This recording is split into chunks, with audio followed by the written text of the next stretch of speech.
Welcome to MJ channel. இன்றைக்கி நம்ம சேனலில் ஒரு சூப்பரான பர்மனன்ட் கவர்மெண்ட் ஜாப் ஆஃபரை பற்றி தான் பார்க்க போகிறோம். மின்சாரத்துறையிலேருந்து ஒரு சூப்பரான ஜாப் ஆஃபர் ஒன்று ஃபில் பண்ண போகிறதா சொல்லியிருக்கிறாங்க. இந்த ஜாபுக்கு பார்த்தீங்கன்னா நிறைய விதமான கேட்டகரியில் ஃபில் பண்ண போகிறதாகவும் சொல்லியிருக்கிறாங்க. இந்த ஜாபுக்கு அப்ளிகேஷனுக்கான லாஸ்ட் டேட்டுன்னு பார்த்தீங்கன்னா 31/7/2024 வரையும் ஆன்லைனில் அப்ளை பண்ணலாம் அப்படின்னு சொல்லியிருக்கிறாங்க. இந்த ஜாபுக்கான குவாலிஃபிகேஷன் என்ன, இது எப்படி அப்ளை பண்ணுறது, மற்ற டீட்டெயிலாக என்னங்கிறத நம்ம வீடியோக்குள்ளே போய் டீட்டெயிலாக பார்க்கலாம். நம்ம வீடியோவை ஸ்கிப் பண்ணாமல் ஃபுல்லாக பாருங்கள். நம்ம சேனலை ஃபஸ்ட்டாக பார்க்குற சப்ஸ்கிரைப் பண்ணுங்கள், பக்கத்தில் இருக்க பெல் ஐக்கனை கிளிக் பண்ணுங்கள். வாங்க வீடியோக்குள்ளே போகலாம். NLC India limited. ஸோ இதுக்கான அஃபிஷியல் ஜிஓ நோட்டிஃபிகேஷனே அவங்க இதில் கொடுத்துருக்குறாங்க. ஸோ இதுக்கான குவாலிஃபிகேஷன்லாம் கீழே மென்ஷன் பண்ணியிருக்கிறாங்க.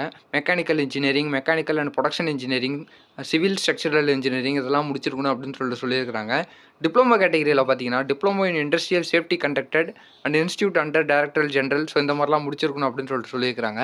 இவங்களுக்கான எக்ஸ்பீரியன்ஸும் இதில் மென்ஷன் பண்ணியிருக்கிறாங்க. மினிமமாக 2 years post qualification work experience இருக்கணும் தெர்மல் பவர் ஸ்டேஷனில் அப்படின்னு சொல்லியிருக்கிறாங்க. அதுக்கப்புறமா பார்த்தீங்கன்னா மினிமமாக 1 safety officer after processing of notified safety qualification சர்டிஃபிகேட்டும் வச்சிருக்கணும் அப்படின்னு சொல்லியிருக்கிறாங்க.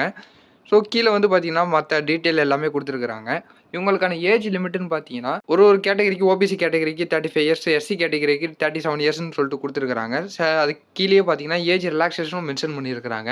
ஸோ இவங்களுக்கு எவ்வளோ சேலரி கொடுக்க போகிறாங்க அப்படின்னு பார்த்தீங்கன்னா மினிமமாகவே 60,000லேருந்து 1,80,000 வரைக்கும் கொடுக்க போகிறதா சொல்லியிருக்கிறாங்க. இதுக்கான பிளேஸ் ஆஃப் போஸ்டிங் பார்த்தீங்கன்னா இந்த என்எல்சி இதில் தான் இருக்கும் அப்படின்னு சொல்லியிருக்கிறாங்க. அதுக்கப்புறமா இதுக்கான மெத்தட் ஆஃப் செலெக்ஷன் பார்த்தீங்கன்னா இந்த ஜாபுக்கு எந்த விதமான எக்ஸாமும் கிடையாது, பர்சனல் இன்டர்வியூ மூலியமாக தான் ஃபில் பண்ண போகிறதா சொல்லியிருக்கிறாங்க. நீங்கள் எடுத்த எக்ஸாம் பேஸ்டு மார்க்கை வச்சு உங்களை டேரக்ட் இன்டர்வியூ மூலியமாக எடுக்க போகிறதா சொல்லியிருக்கிறாங்க. ஸோ இதுக்கு இந்த ஜாப் அப்ளை பண்ணுறதுக்கு நீங்கள் ஒரு இந்தியன் சிட்டிசனாக இருந்தாலே போதும், அப்ளை பண்ணலாம் அப்படின்னு சொல்லியிருக்கிறாங்க. அதுக்கப்புறமா கீழே பார்த்தீங்கன்னா இது அப்ளை பண்ணுறதுக்கான இன்ஸ்ட்ரக்ஷன்லாம் கொடுத்துருக்குறாங்க.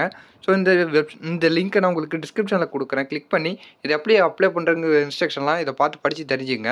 ஸோ அப்ளிகேஷன் ஃபீஸாக பார்த்தீங்கன்னா எஸ்சி, எஸ்டி, எக்ஸ் சர்வீஸ் மேனுக்குலாம் பார்த்தீங்கன்னா 354 ரூபா கட்டணும் அப்படின்னு சொல்லியிருக்கிறாங்க.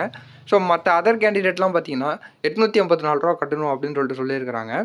அதுக்கு கீழே பார்த்தீங்கன்னா டாக்குமெண்ட் என்னென்ன தேவைப்படும் மற்ற அந்த டீட்டெயிலாம் கொடுத்துருக்குறாங்க. So date of birth certificate, SSLC, HSC, Aadhaar card, provisional certificate, so அந்த மாதிரி டீட்டெயிலாம் கேட்டிருக்காங்க. ஸோ இதை பார்த்து நீங்கள் தெரிஞ்சிக்கலாம். ஸோ அதுக்கப்புறம் ஃபார்மெட் உங்களுடைய ஃபோட்டோ காப்பி எந்த சைஸில் இருக்கணும் மற்ற டீட்டெயிலாம் கொடுத்துருக்குறாங்க. ஸோ இது எல்லாத்தையும் இந்த பிடிஎஃபை நான் உங்களுக்கு டிஸ்கிரிப்ஷனில் கொடுக்குறேன். கிளிக் பண்ணி செக் பண்ணி பாருங்கள். அதுக்கப்புறமா இது அப்ளை பண்ணுறதுக்கான இம்பார்ட்டன்ட் டேட்டும் கொடுத்துருக்குறாங்க. So opening online registration date பார்த்தீங்கன்னா 2/7/2024 10 மணிக்கு ஓப்பன் ஆகுது அப்படின்னு சொல்லியிருக்கிறாங்க.